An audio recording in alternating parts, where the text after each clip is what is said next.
бозам дуруд шунавандаи бисёр азиз ва арҷманд, соати сеюми барномаи мо аст. шоу барномаи имкон бо шарикии Ҳумобонк баротон пешниҳод мешавад ва умедворам ки қисмати дигари суҳбати мо бозам ҷолибтар хоҳад буд, зеро ки мо як меҳмони бисёр азиз дорем, устоди бисёр азиз, шоир ва ғазалсаро Ғуломризои Тариқӣ ва меҳмони намоиши байналмилалии китоби Душанбе ҳастанд. бори аввал дар Душанбе. устод хуш омадед. سلام، زنده باشین. خیلی ممنونم. خب چی تاثیرات پیشتر از اومدن درباره دوشنبه چی فکر میکردین و طبیعی است که ولی تاریخ اینترنت نوارها و شاید صورت‌های زیاد میدیدین؟ این توقع رو نداشتم که اینجام همین مهربانی رو نسبت به من داشته باشه. قاعدتاً فکر میکردم ممکنه که به اندازه‌ای که من علاقه دارم از طرف دوشنبه علاقه به من وجود نداشته باشه، ولی حس خیلی خوبی دارم الان که اینجام. دقیقاً از شاید چند ساعت بعد از اینکه وارد شدم حس کردم که انگار دارم تو تهران راه میرم، دارم تو شهر خودم راه میرم. بسیار خوب. کتاب محفل‌های ادبی داشتیم و دیدارمون با دوستان شاعر و نویسنده تاجیکستان. یه بخشش هم که چون تو خود نمایشگاه هم توی آثارخانه برگزار میشه و اینا، اونها رو هم بله حتما دیدم، ولی باز لذت بخشترینشون دو تا حس بود. یکی مراوده با اهالی کتاب تاجیکستان، اونهایی که می اومدن مراجعه میکردن برای اینکه کتاب بگیرن یا درباره کتاب صحبت کنن و این حس مشترک لذت بخش بود. و بخشش هم عرض کردم قدم زدن در خیابان‌های دوشنبه حس آروم کاملا بدون غربت داره برای من، حداقل که انگار هیچ سفری نکردم، انگار جایی هم که متعلق به اونم. خب ما در موضوع کتاب و نمایشگاه کتاب البته صحبت میکنیم و بیاید شما درباره فعالیت خودتان صحبت کنین و با چیکار مشغول هستید اصلا. خب کجا رسما فعالیت میکنین و پشت کدام طرح‌ها و پروژه‌ها و نمیدونم کدام یک تصمیم‌های دیگر هستین و اصلا کار شما در ایران از چی عبارت است؟ من شاعرم، یعنی در اصل غزل می‌نویسم. حدود 30 سالیه، الان 48 سالمه. از 17-18 سالگی غزل می نوشتم و در اصل توی ایران هم به غزل سرای شناخته میشم. یه فکر کنم 12 تایی کتاب شعر دارم، مجموعه شعر منتشر شده دارم و 2-3 تا مجموعه نوشته‌های داستانی و نثر دارم که منتشر شدن. از چند سال پیش هم یه مقدار هم برای به قول شما سراینده ها، به قول ما خواننده های آواز ایرانی هم کارهای می نویسم، شعرهایی که ممکنه بعضی از شنونده های اهل تاجیکستان هم شنیده باشن، اونها رو برای بخشی از خوانندگانی که در ایران الان دارن میخونن یا سراینده هایی که دارن میخونن. از نظر شغلی هم توی یه جایی داریم، یه مؤسسه‌ای داریم تو ایران به نام خانه کتاب و ادبیات که مسئولیت برگزاری همین نمایشگاه بین‌المللی کتاب تهران و نمایشگاه‌هایی که اونجا در استان‌های مختلف برگزار میشه رو داره و ضمن اینکه جشنواره‌های ادبی، جشنواره‌های شعر و داستان و اینها رو هم برگزار میکنه. من اونجا کار میکنم و الان معاون بخش ادبیاتش هستم، یعنی مسئولیت بخش ادبیات خانه کتاب و ادبیات ایران با منه. خب بیاید در مورد من قلمکشان تاجیکستانی صحبت کنیم. با کدام اینا شما آشنا هستین؟ مثلا از روی نوشته هاشون و مثلا من غزل ها، نوشته ها، شعرهای کی رو خواندید بریم و من درباره دایره ادبی تاجیکستانی چی نظر دارین؟ ببینید، با بخشی از اونهایی که اینجا بالاخره اسمای مشهوری هستن آشنایی دارم. دست کم چون متاسفانه معضلی داریم، اونم اینه که من کتاب ندیدم از ادبای تاجیکستانی. شاید به این دلیل که خب حروفمون با هم دیگه متفاوته، برای من گیر آوردن و دیدن کتاب‌ها یا برای هر کسی دیگه سخت بوده. و همون اندازه احتمالاً کتاب‌های شاعران ایرانی و نویسنده ایرانی اینجا هم باید همون معضل رو داشته باشه، چون ما به حروف دیگه می‌نویسیم و شما با حروف دیگه، هر چند زبانمون یکی. بعضی از شاعرها توی ایران کلا شناخته شده هستن، از نسل خانم گلرخسار گرفته تا کسانی که جوان‌تر یه مقدار و الان می‌نویسن. یه تصور کلی از چیزی که به عنوان شعر امروز تاجیکستان گفته میشه دارم، ولی خب تصویرم خیلی دقیق نیست. یعنی آشنایی مبهمیه که اتفاقی به وجود اومده. اگر خانم گل رخسار هم سالها پیش به دیدار شاعران ایرانی مثلا مثل مهدی اخوان ثالث و اینها نمی آمد، محتمله که ما هنوز ایشون هم خیلی نمیشناختیم، دیرتر میشناختیم. ولی تعدادی مثل ایشون بعضی از کارهاشون تو ایران به حروف ما برگردونده شده و منتشر شده تو مجله ها، و همین خاطر برای همه ماها آشنا هستن. بله.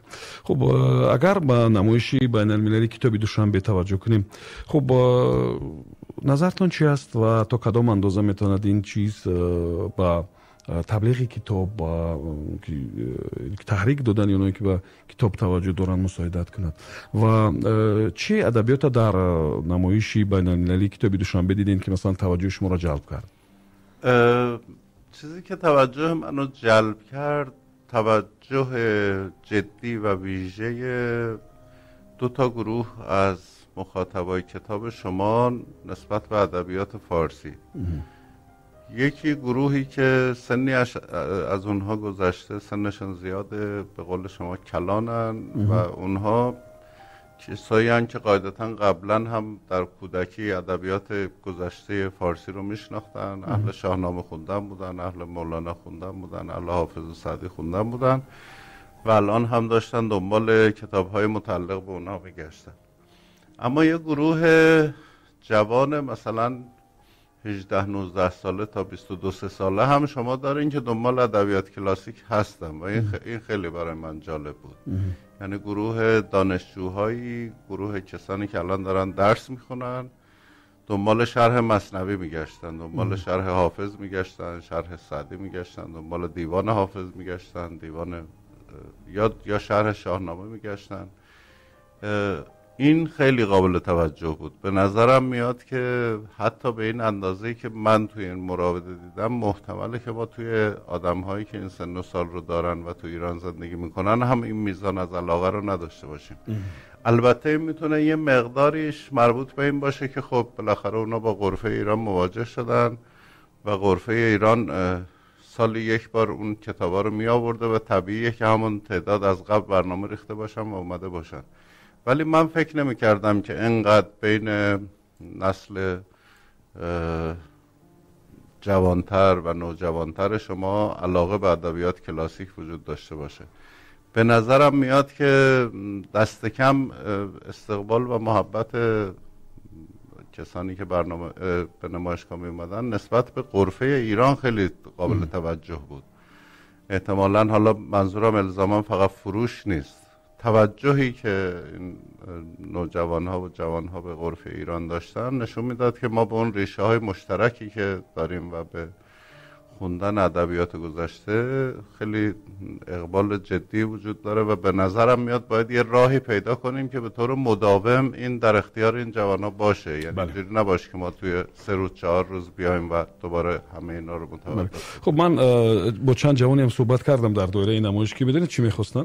اونا می‌خواستن که کتاب‌هایی باشند که مثلا نابسته از اینکه اینا افسانه است یا قصه است یا شعر است، فقط به خاطر اینکه این جوان‌ها خط فارسی را می‌آموختن می‌خواستن که حرفاش خیلی کلان باشند، فهم‌ها و روشن باشه تا اونا هم تجربه کنن خوندن این خط رو و هم با ادبیاتشون آشنا شون. یعنی برای اونها مثلا خطا هم که گوناگون میشن، خوندن خطایی که مثلا کمک مشکل است برای اونا دشوارتر بود و اونا ما میدیدم که میپرسیدن که شما کتاب‌های ندارید که مثلا با حروف کلان نوشته شده باشد که هم یاد بگیریم و اینم فکر میکنم که در ادامه شاید اجرا میشه، در ادامه شاید این گونه کتاب‌ها هم وارد میشوند و مردم ما اونا میخونن، اونا رو میخرن. خب ما جو البته برای یگان چه خوندن شما یگان غزل شما البته میگذاریم، اما بیایید در مورد نمایشگاه بین المللی کتاب ایران صحبت کنیم، زیرا که همه ساله از کشور ما هم بعضی که ژورنالیستان و بعضی نمیدونم ادیبان جوان اونجا اشتراک میکنن و فکر میکنم که این در سطح بسیار بزرگتر و بیشتر صورت میگیرد. کمک معلومات شما برای شنوندگان ما درباره همین نمایشگاه کتاب بدین. نمایشگاه کتاب تهران بله از نظر اندازه و حجم یکی از بزرگترین نمایشگاه‌هایی که برگزار میشه، چون تعداد ناشرانمون زیاده و ناشرایی که در شهرهای مختلف ایران دفتر دارن و کار میکنن، اونا معمولا این فرصت رو به دست میارن که توی نمایشگاه کتاب تهران بیان در تهران و در پایتخت کتاباشون عرضه بکنن. خیلی از اونا ممکنه فروشگاه نداشته باشن یا اگر هم داشته باشن فروشگاهشون خیلی معتبر و بزرگ نبوده باشه. و تعداد ناشرهایی که ما توی ایران دارن کار میکنن هم خیلی زیاده، یعنی حدود بیش از 5000 ناشر دارن اونجا کتاب چاپ میکنن که از اونا 3000 و خورده ناشر خیلی فعال داریم، یعنی کسانی که به طور مداوم دارن کتاب چاپ میکنن. و همین دلیل نمایشگاه کتاب تهران از نظر وسعت و از نظر میزان خرید و فروشی که میشه و اینها قابل مقایسه نیست با نمایشگاه دیگه‌ای که توی منطقه برگزار میشه. ولی اونجا هم باز ما بخش بین‌الملل داریم که تقریبا هر سال میزبان دوستان تاجیکستانی بودیم سالهاست و یکی از بخشایی که اتفاقا بهش خیلی توجه میشه. من در شما گفتید که در اون جای کار میکنید که از جمله همین نمایشگاه هم برگزار میکنند. من تا کدام اندازه چاره‌بینی فرهنگی مثلا تبلیغ کتاب، نمایشگاه کتاب تا کدام اندازه از جانب سرپرستان دستگیری مییابد؟ مثلا یکی از مشکلاتی که اینجا هست فکر میکنم این جلب سرپرستان است و بسیار متاسفانه که مثلا حتی بعضی برنامه‌های فرهنگی وابسته به کتاب رادیویی و تلویزیونی عمولی مثلا سرپرست این نفری که دستگیری مالی کند پیدا نمیکند. اینجا یکی از مشکلات جدی است. خب شما این مسئله چه حل میکنید؟ ببینید توی ایران اغلب ناشرها، کسانی که دارن کتاب چاپ میکنن الان ناشرهای خصوصی هستن، یعنی خود اون آدم ها به قول شما سرپرست یا اسپانسری دارن که سرمایه گذاری میکنه و کمکشون میکنه. ولی واقعیت اینه که بله توی حوزه فرهنگ و حوزه هنر که به هر حال یکی از جدی‌ترین مسائلش اینه که قرار نیست پول سازی بکنه، قرار نیست تجارت سودآوری باشه، قراره که به نسل، به 2 نسل، به 3 نسل خدمات بده. مخصوصا توی همین کتاب‌های صوتی یا دیگرانی که پرهزینه تر هستن، معمولا الان یک سری از شرکت‌ها و مؤسسه‌های بزرگ که کار تجاری میکنن به عنوان بخشی از مسئولیت اجتماعیشون میان و پوشش میدن و اسپانسری میکنن و سرپرستی میکنن به قول شما برای تولید کتاب ها یا برای حمایت از اونها یا حتی بعضی وقتا برای خریدشون. یعنی یه سری کتاب ها رو که فکر میکنن کتاب ارزشمندیه و احتمالاً باید حتما منتشر بشه و به گوش تعداد زیادی از مردم برسه یا بخونن مردم، معمولا میان توی هزینه های اونها شرکت میکنن و الان چون بخشی از مالیاتشون هم حساب میشه، یعنی اگر شما در ایران یه شرکت بزرگ تجاری داشته باشین و در طول سال از کتاب حمایت بکنین، در پایان سال بخشی از مالیاتتون رو کم میکنین چون در بخش کتاب سرمایه گذاری کردین. این بهترین تصمیم است خیال میکنم. بله، به خاطر همین الان تعدادشون زیاد شده، یعنی خیلی از مالها، فروشگاه‌ها، خیلی از مؤسسه ها و شرکت هایی که کار تجاری میکنن الان از اون درصد مسئولیت اجتماعیشون که تعریف شده است و میتونن انجام بدن حمایت میکنن از انتشار. این بهترین تصمیم است. میدونید به کدام خاطر ما دیروز با یکی از یکی دکان‌های کتاب فروشی رفتم و یکی از مسائل بسیار جدی می پرداخت مالیات است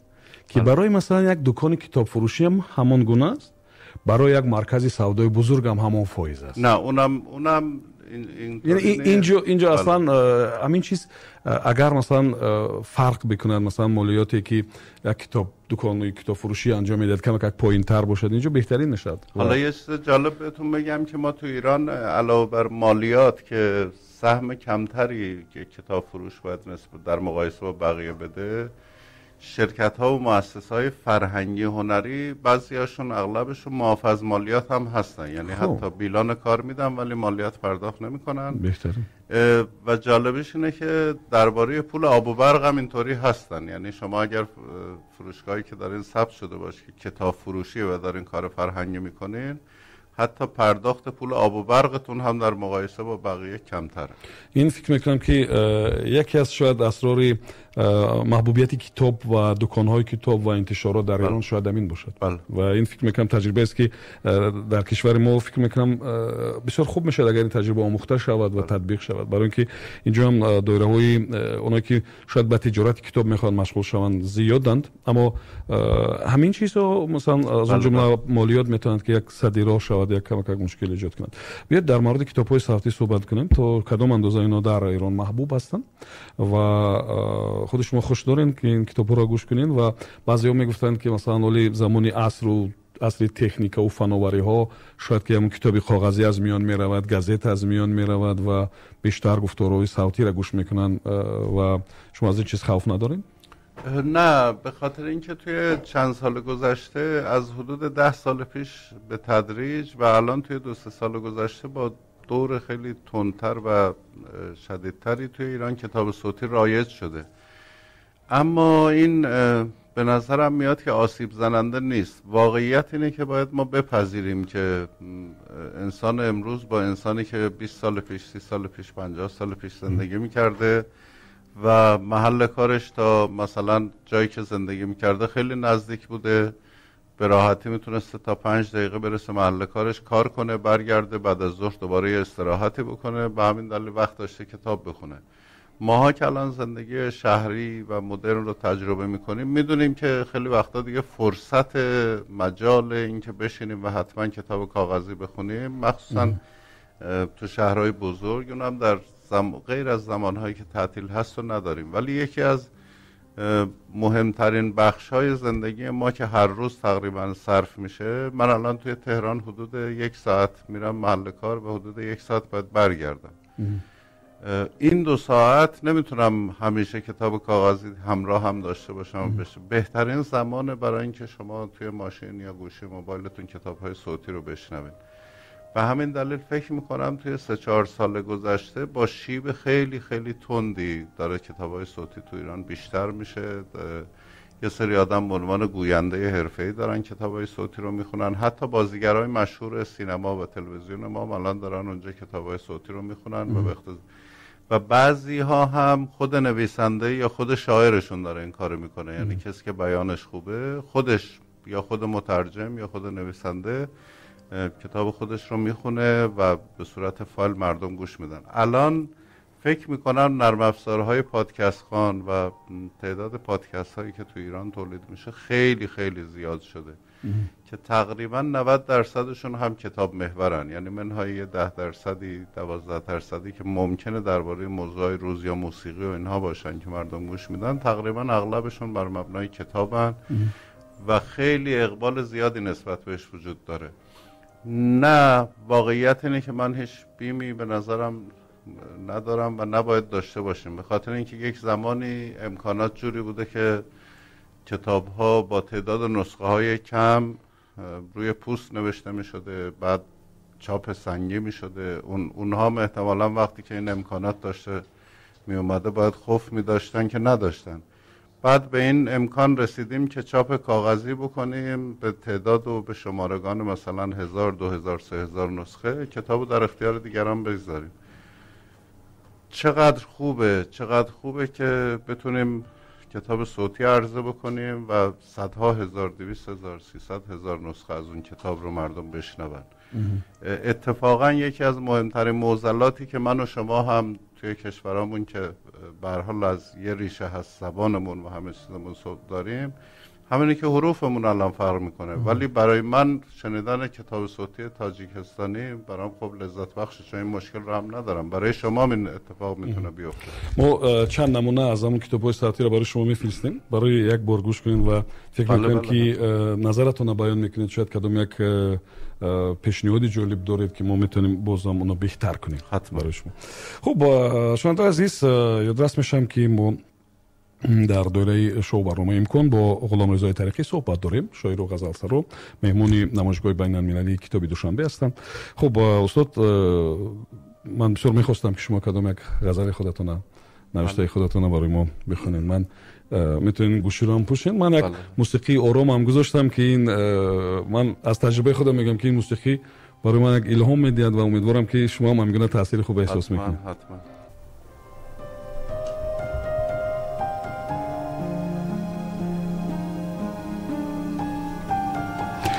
شنونده‌های عزیز، امیدوارم که خود مؤلف وقتی که چیزی برای ما اجرا میکند جالب خواهد بود، شنیدنی.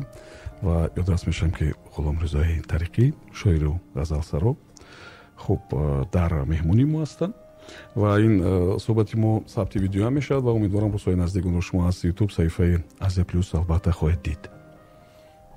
برنامه دوستان، تو با کدام خزانی که من بهار ندارم؟ تو با کدام خزانی که من بهار ندارم؟ اگر قرار نداری چرا قرار ندارم؟ تو با کدام تبر، با کدام اره رفیقی که من امید رسیدن به برگ و بار ندارم؟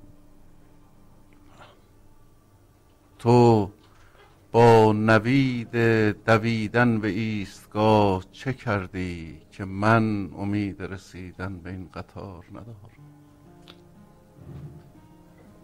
چه کرده ای که من تیز چنگ چشم دریده میان این همه آهو دل شکار ندارم؟ چه رفته است که من با هزار برگ برنده دو دل نشستم و جرأت قمار ندارم؟ بیا و چشم درآور مرا که مثل نگاه هم به راه ماندم و تاب انتظار ندارم. بهترین و اینجا یک نمونه هم از اشعار شما هست، اون بس است هرچی زمین از من و تو بار کشید. بس است هرچی زمین از من و تو بار کشید، چگونه می شود از زندگی کنار کشید؟ چقدر می شود آیا برای این دیوار با جای پنجره نقاشی بهار کشید؟ برای دور زدن در مدار بی پایان چقدر باید از این پای خسته کار کشید؟ گلایه از تو ندارم چرا که آن نقاش مرا پیاده کشید و تو را سوار کشید. بخیرم بسیار عالی است، عجیب است. زنده باشید. امیدوارم که این اولی که اکثریت مردم ما با خط کریلی می نویسند و با این خط شد یک قسمی کمی آشنا هستند، شاید کدام وقتی میگونه تصمیم با کریلی نشر کردن این چیزا دارین از کتاب‌های خودتون نکدامی؟ والا یا اینگونه نقشه ها نیستند؟ یه مقداری از شعرها قبلا تبدیل شده و با حروف سیریلیک یا کریلیک به گفته شما منتشر شده توی مجله‌های مختلف تاجیکستان، ولی الان به این فکر کنم شاید این کارو بتونم بکنم که اونا رو برگردون کنم و منتشر بکنم. حداقل حتی اگه نشده به شکل کتاب این کارو بکنم، توی به صورت مجازی حداقل یه فایل های منتشر بکنم. بسیار عجیبه، زیرا که وقتی که شما میخوندین من احساس میکردم که در خودش یک آهنگی هم داشت و این شاید برای مثل اینکه در ایران مردم خیلی زیاد یعنی با نوشته های شما توجه میکنن، آهنگ هم بستن. اینجا هم شاید که زیرا که ما هنرمندانی که مثلا با این گونه معنی ها صرفا میروند یا این گونه معنی ها رو میکوبند از هر کجا خیلی زیادند و امیدوارم که در قالب کدام یک سرود و ترانه و چی پیدا میشود و این بسیار جالب خواهد بود. خب بیاید اگر صحبت ادامه بدیم در مورد تقسیم کتاب ها در تاجیکستان با تشبث پرزیدنت کشور ما میگونه کتاب تاجیکان هم تقسیم شد برای مردم رایگان و شاهنامه در 2 جلد اگر شنیده باشین برای مردم تقسیم شد تمام تاجیکستان. و این من به نظر شما تا کدام اندازه میتوند که محبت شاهنامه و محبت این شاه اثر و من محبت مطالعه کتاب در دل مردم بیدار کند و این شما و مثلا در دایره های ادبی ایران چه خیلی قبول کردن میشه؟ اتفاق خیلی خیلی مهم و ارزشمندیه واقعا، یعنی این تصمیم و عمل کردن به این و توضیح کردن به خاطر اینکه 2 تا تاثیر داره. یکی این که بخش زیادی از مردم احتمالاً به خاطر دغدغه‌های شخصی و اقتصادی که دارن ممکنه که هیچ وقت نتونن خودشون شاهنامه تهیه بکنن و بخونن و اینکه به هر حال داشته باشن توی خونه، حتی اگر یکی از اعضای اون خانواده بالاخره به هر دلیل بهش مراجعه بکنه به نظرم میاد که ارزشمنده. یه نکته دومی هم وجود داره که این به نظرم ارزشش بیشتر از اون همینه که همه کسانی که بعدها شاعر، نویسنده یا پژوهشگر شدن یا هنرمند شدن تحت تاثیر یه اتفاقی، با به وجود اومدن یه اتفاقی رفتن سراغ نوشتن. مثلا من خودم هم یادم هست که وقتی سنم کمتر بود، توی دوره کودکی، عموم خیلی اهل کتاب بود و توی خونه ایشون کتاب زیاد وجود داشت. بعد من از روی کنجکاوی فقط برای اینکه اون کتاب ها رو ببینم چیه میرفتم و میخوندم. هم در مورد کتابی وجان غفاروف توجیکان و هم در مورد شاهنامه همچنین با این جدا کردن خزینه زیاد آزمون ها هم برگزار میشد در تاجیکستان. یعنی این کتاب ها تقسیم شدن، بعد یک مدت آزمون برگزار میشد. یعنی هر کسی که داننده خوب شاهنامه بود اونجا مبلغ های کلان است، مثلا تا $10,000 و مبلغ های کلان است. مثلا به قریبی یکی از این آزمون های فرنگی که بود، اونایی که شاه جایزه گرفتن $10,000 گرفتن، مبلغ گرفتن.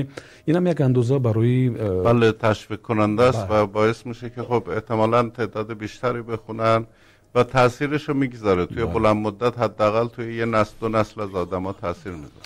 خب با ما بیاد سر موضوع برگردانی کتاب ها یا نمونه بهترین ادبیات جهانی صحبت کنیم. من شنیدم که در ایران همین چیز بسیار جدی گرفته می شود و این بهترین کتاب هایی که مثلا پیدا میشن در بازارهای کتاب دنیا بعد یک مدت با خط فارسی برگردان میشن و برای دایره ادبی برای مردم ایران پیشنهاد میشن. و درباره این تصمیم بیاید صحبت کنیم و اصلا به کدام ادبیات توجه بیشتر ظاهر میشد و مردم را چه قبول میکنن. دو تا چیز بامزه وجود داره. نکته جالب، یکی این که بعد یه مدت نیست واقعا الان دیگه، یعنی الان بلافاصله هر کتابی که توی دنیا ترجمه میشه منتشر میشه، شاید مثلا یه جلد معروف یه رمان تازه‌ای که منتشر میشه در کمتر از یک ماه تو ایران منتشر میشه. این بهترین است. من فکر کردم که شاید یگان نه الان دیگه الان اصلا اینجوری نیست. بهترین مخصوصا اونایی که جایزه میگیرن، مثلا برندگان بوکر، برندگان نوبل، برندگان جوایز، بلافاصله، شاید مثلا به فاصله اگر قبلتر این اتفاق براشون نیفتاده باشه، ولی الان تقریبا میشه گفت حجم مساوی داره توی ایران، حجم کتاب هایی که برگردان میشن و کتاب هایی که مؤلفاش ایرانی هستن. بیشترین حوزه رمان و داستانه، رمان ها و داستان هایی که تو کشورهای مختلف منتشر میشن فوری توی ایران عرضه میشه. شعر هم همینطوره، قابل توجهه، ولی بیشترینش رمان و داستان های روز دنیاست، از همسایگانمون از ترکیه و اینها گرفته تا دورترین جاها، رمان‌های آمریکای لاتین، امریکایی یا کشورهای اروپایی مختلف که منتشر میشه بلافاصله توی ایران منتشر میشه. خب بعضا وقت اینجا ما میشنویم که میگن که مثلا یعنی توجهی کمتر به کتاب این در زمینه مشکل مالی است، یعنی مردم پول زیاد ندارن و از این نگاه شاید کتابی کمتر میخرند. آیا میتواند مثلا مشکل مالی باعث آن شود که مردم از کتاب دور شوند؟ یه مقداری کم میکنه اینو، ولی نه الزاما اون مانع نیست، به خاطر اینکه ما توی ایران الان به هر حال شرایط اقتصادی مردمی که کار میکنن خیلی احتمالا متفاوت نیست با شرایطی که مردم در تاجیکستان دارن. حالا البته دولت برای بخشی از جبران بخشی از اینا کار میکنه. مثلا توی ایام برگزاری نمایشگاه کتاب تهران که خیلی هم مفصله، دولت برای هر شهروند ایرانی یه مقدار کمک در نظر میگیره. یعنی هر شهروند ایرانی که بیاد از نمایشگاه بین‌المللی کتاب تهران کتاب بخره، یه بخشی از اون پول رو دولت پرداخت میکنه به خاطر اینکه تشویق بشه با قیمت ارزانتری دستش برسه. مثلا اگر کتابی به واحد پول ما 100,000 تومنه، بخشی از اونو مثلا 30,000 تومن 40,000 تومن رو دولت میپردازه، باقیش خود اون آدم میپردازه و میگیره. کمک اونجا به شکل یارانه انجام میشه، ولی حتما هم بی تأثیر نیست. گران شدن کتاب حتما توی کم شدن دیدنش بی تأثیر نیست، ولی واقعا مانع نیست. تا جایی که الان بعضی از این رمان ها، بعضی از این داستان هایی که خارجی هستن و ترجمه میشن و تو ایران عرضه میشن چندین ترجمه دارن. یعنی مثلا کتاب صداهایی از چرنوبیل که نام فیکشن هم هست، ناداستانه، حتی داستان و رمان هم نیست، توی ایران 5 تا ترجمه داره. شما باید انتخاب بکنی که از کدوم ترجمه رو از کدوم ناشر بخری و به اعتبار ناشر، به اعتبار مترجم.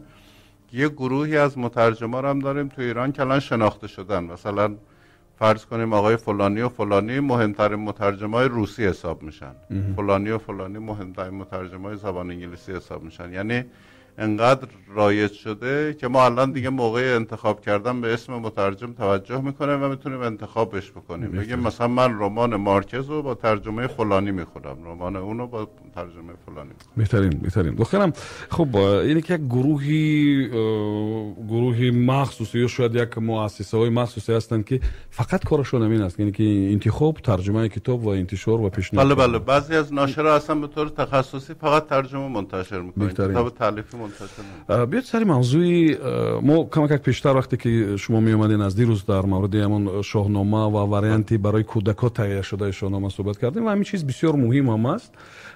شما اگر معلومات داشته باشین بیاین در این باره صحبت کنیم که مثلا کدام داستان ها، کدام رمان ها، کدام کتاب ها برای کودکان مخصوص پیشنهاد میشن، تالیف میشن یا ساده تر میشن، نمیدونم، یا با عکس ها شاید آرایش میوبند. و مثلا میدونم که شاهنامه اصلا این گونه اجرا شده است، این گونه تهیه شده است. در این مورد چی میگین؟ واقعا یکی از ضروری ترین کارهایی که فکر میکنم باید چه ما در ایران چه شما در تاجیکستان بهش توجه بکنیم همین مسئله است. چون یه زمانی حدود مثلا 100 سال پیش، 150 سال پیش که تو ایران مدرسه ها، مکتب های مدرن الان به وجود نیومده بود، توی مکتب خانه های سنتی به هر حال بچه‌ها که میرفتن درس میخوندن گلستان سعدی و بوستان و شاهنامه و اینها رو میخوندن. ولی از 100 سال 120 سال پیش به این طرف که مدرسه ها و مکتب های مدرن تر درست شده، عملا انگار ارتباط آدم ها به خاطر مدرن شدن با اون ادبیات گذشته قطع شده. واقعیت اینه که ما یا باید صبر کنیم که کودکمون بشه 20 سالش 22 سالش و خودش بره انتخاب کنه با شاهنامه مواجه بشه یا نه، بره با سعدی مواجه بشه یا نه، یا اینکه خودمون از پیشتر این امکانو براش به وجود بیاریم که علاقمند بشه. اون کاری که شما میگین دقیقا نوع دومه. یعنی من صبر نمی کنم که کودک من بعدن که 20 ساله شد بهش شاهنامه رو بدم، اگر پسندید بخونه یا اگر نپسندید نخونه. تلاش میکنم کتاب ها رو با شکل، با ساده تر کردن، نوشتن به نثر، حتی خلاصه کردن، یه جوری به یه شکل تبدیلش بکنم که شاید تو 6 سالگی، 7 سالگی، 8 سالگی یه علاقه در او ایجاد بشه که باعث بشه شاهنامه رو خودش وقتی بزرگتر شد پیگیری بکنه. این اتفاق هم تو ایران هم در حوزه ادبیات کهن و کلاسیک میفته، مثل همه این دیوانهای شاعران فارسی و نثر، حتی درباره تاریخ بیهقی و اینها، و هم درباره مثل‌ها. مثلا کتابایی داریم به اسم مثل آباد که خیلی هم پرفروشن.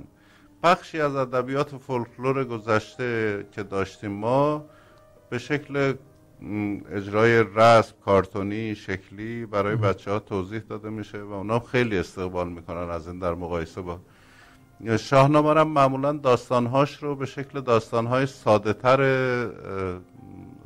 قابل فهم برای بچه‌ها الان در میارم و تو ایران هم جزو گونه‌های پرفروش کتابه. ما اینجا هم که در تاجیکستان آوردیم عرضه کردیم، هم آقای سیدآبادی همکار نویسنده ما بودن اینجا که خودشون در چند جلد شاهنامه رو برای کودکان و نوجوانان آماده کردن، مصورش کردن، ساده ترش کردن. هم غیر از اون هم ما شاهنامه ها و حتی مثنوی معنوی، قصه های مثنوی معنوی اینهایی رو داشتیم که بله ساده تر شده است برای کودکان.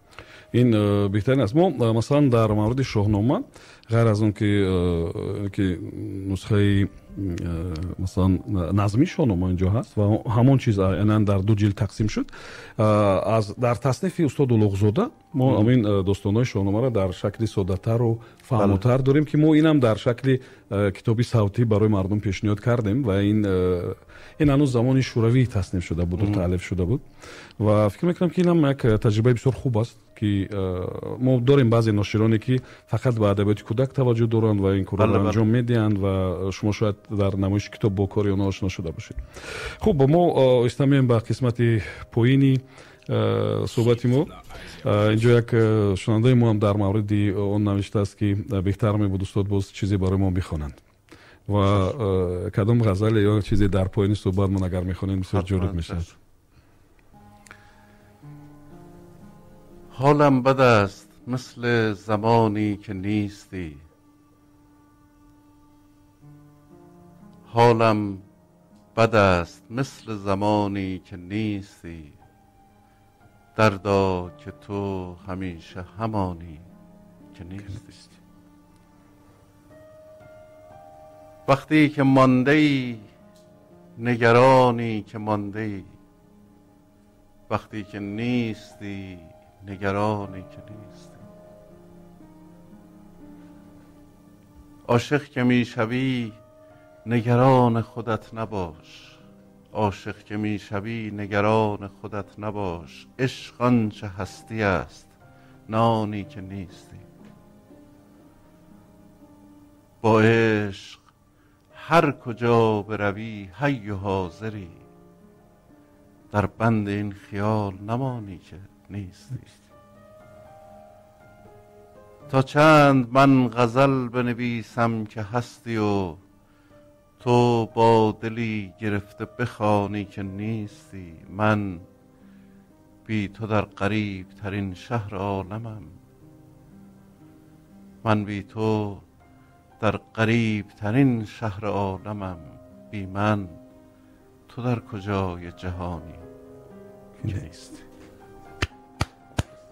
بهترین بخوانم فکر میکنم که بهترین صحبت اهل علم و اهل معنی و اهل سخن است و من با یک جهان سپاس میخوام بازم بگم که خوش آمدین به من از شما رادیوی ممنونم ما. که این امکانو به من دادین که زنده با باشین. شما و با مردم خوب تاجیکستان صحبت بکنم. زنده باشین. شنوندگان عزیز، ما صحبت داشتیم با غلامرضا طریقی، شاعر و غزلسرا، مهمان عزیز ما از ایران و سر موضوع کتاب. شاید کدام یک سخنای ناگفته ماندن، شاید کدام یک پهلوی کار شما رو من ندونستم که پرسم و فکر میکنم که خدا کنه که صحبتی اولین آخرین ما نباشد و آمدن های شما هم اینی که بردوام باشد و زیاد باشد و امیدواریم که در صحبت های دیگر رو در یا شاید طریق مجازی این موضوع را ادامه میدیم. و بیننده عزیز، اینجا هم برنامه ما با آخر میرسد و همین صحبت و امیدوارم که نوار را شما روزهای نزدیک در یوتیوب صفحه از پلوس میبینیم. خب سپاس، تشکر برای شما. زنده باشید. من از شما ممنونم، از آقای جوانمردم ممنونم که باعث شدین. زنده باشید. امیدوار هستم که فرصت پیدا میکنید در چند روز دیگر که بازم بیشتر با مردم، با دایره‌های ادبی، با شاعران، با نویسنده‌های ما آشنا شوین، در کوچه‌ها قدم بزنین و واقعا همون سخنی که شما گفتین، یعنی که یک حال و هوا و یک اون چیزی که گویی که در وطن خودتان هستید. بله واقعا این هیچ تفاوتی احساس بیگانگی فکر میکنم که نیست و این بسیار خوب است که ما یعنی که بازم نزدیکتر میشیم، زیرا که در جهانی که پر از تحولات چی است، همین یک جا بودن، با هم بودن، کنار هم بودن خیلی مهم است. زنده باشیم. بله، من فکر کنم مهمترین حس خوبی که من از دوشنبه با خودم میبرم وقتی برگردم ایران همینه که انگار یه بخشی از وجود من هم هست که یه جای دیگه است و میتونم هر وقت مثل مادر بهش پناه بیارم هر وقت. بهترین. زنده باشید. خوش آمدید. زنده باشید. شنونده عزیز، شو برنامه امکان اینجا با آخر میرسد. صبحان جلیلوف بودم. برار، برکت و سعادت رو براتون آرزو دارم.